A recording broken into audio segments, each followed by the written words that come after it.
తెలంగాణ రాష్ట్రంలో ప్రతి పేదోడు ఆత్మగౌరవంతో బతకాలంటే అవునా వారికి ఇళ్లను నిర్మించాలనేటటువంటి లక్ష్యంతో రాష్ట్ర ప్రభుత్వం ముఖ్యమంత్రి రేవంత్ రెడ్డి గారు తెలంగాణ రాష్ట్ర వ్యాప్తంగా మొదటి విడతగా 4.5 లక్షల ఇండ్లనైతే మంజూరు చేయడం జరిగింది. అదేవిధంగా రెండో విడత రేపటి నుంచి మళ్ళొక 2.5 లక్షలను నిర్మించడానికి ముఖ్యమంత్రి రేవంత్ రెడ్డి గారు అన్నీ సిద్ధమైతే చేసుకున్నాడని మాత్రం చెప్పొచ్చు.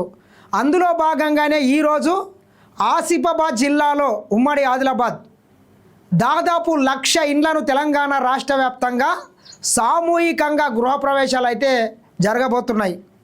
మనం చూసినాం గతంలో డాక్టర్ రాజశేఖర్ రెడ్డి గారు ముఖ్యమంత్రిగా ఉన్నప్పుడు తెలంగాణ రాష్ట్ర వ్యాప్తంగా అదేవిధంగా హైదరాబాద్ మహానగరంలో కూడా పెద్ద ఎత్తున ఆనాడు కాంగ్రెస్ పార్టీ ఇండ్లనైతే నిర్మించి పేదోడు ఆత్మగౌరవంతో బతకడానికి ఇండ్లనైతే అందించడం జరిగింది. ఇక తర్వాత వచ్చినటువంటి ప్రభుత్వాలు కాబోయే తొలి తెలంగాణ రాష్ట్రంలో కాంగ్రెస్ ఇచ్చినటువంటి 70 ఇండ్లు వద్దు, డబల్ బెడ్రూమ్లు ఉంటాయి, ఇట్లా రకరకాల డంబాచారం కొట్టి 2 సార్లు అధికారంలోకి వచ్చిండ్రు. వాళ్ళు మాత్రం విలాసవంతమైనటువంటి గడిలు నిర్మించుకున్నారు. కానీ తెలంగాణ పేదోడు ఆత్మగౌరవంతో బతకడానికి మాత్రము ఇండ్లను నిర్మించినటువంటి పాపాన పోలేదు. కానీ కాంగ్రెస్ పార్టీ ఈ దేశంలోనే ప్రతి పేదోడు ఆత్మగౌరవంతో బతకాలంటే ఇల్లు అనేటటువంటిది కంపల్సరీ కాబట్టి ఖచ్చితంగా ఇండ్లను నిర్మించాలని చెప్పి ఆనాడు ఇందిరమ్మ భారతదేశ వ్యాప్తంగా కొన్ని వేల లక్షల ఇండ్లను నిర్మించిస్తే ఇందిరమ్మని ఆదర్శంగానే తీసుకొని ఈ కాంగ్రెస్ పార్టీ ముఖ్యమంత్రి రేవంత్ రెడ్డి గారు కూడా ఆ పథకానికి ఇందిరమ్మ ఇండ్లు అనేటటువంటి పేరును పెట్టి తెలంగాణ రాష్ట్ర వ్యాప్తంగా పెద్ద ఎత్తున ఇంటి నిర్మాణానికి ప్రతి పేదోనికి 5 లక్షల ఆర్థిక సాయం చేస్తున్నది. మనం తీసుకున్నట్లయితే తెలంగాణ రాష్ట్ర వ్యాప్తంగా ఇల్లు లేని ప్రతి నిరుపేదకు ఇండ్లు అందించడమే లక్ష్యంగా, గుడిసెలు లేని తెలంగాణ రాష్ట్రాన్ని నిర్మించడమే లక్ష్యంగా ఈ రాష్ట్ర ప్రభుత్వం ముఖ్యమంత్రి రేవంత్ అన్న కృషి చేస్తున్నాడని మాత్రం చెప్పొచ్చు. చూడొచ్చు మనం ఒకసారి రాష్ట్ర ప్రభుత్వం ప్రతిష్టాత్మకంగా అమలు చేస్తున్న పథకం ఇందిరమ్మ ఇండ్లు. గౌరవనీయ ముఖ్యమంత్రి రేవంత్ రెడ్డి గారిచే 1,00,000 ఇండ్లకు సామూహిక గృహప్రవేశాలు. కొట్టారి గ్రామ పంచాయతీలోని కొత్తగూడ ఆసిఫాబాద్ జిల్లానంట. రాష్ట్రంలోని ప్రతి ఒక్కరూ పక్క ఇండ్లలో నివసించేలా ప్రభుత్వం కృషి. రాష్ట్ర వ్యాప్తంగా మొదటి విడతలో 4.5 లక్షల మందికి ఇండ్లు మంజూరు. వీటిలో సుమారు 1.5 లక్షల ఇండ్ల నిర్మాణం పనులు త్వరలో పూర్తి. రెండో విడతలో 2.5 లక్షల ఇండ్ల నిర్మాణం. హైదరాబాద్ నగరంలో మొదటి విడతలో ఇండ్ల స్థలం లేని పేదలకు ప్రభుత్వ స్థలంలో 1,00,000 ఇండ్ల నిర్మాణం.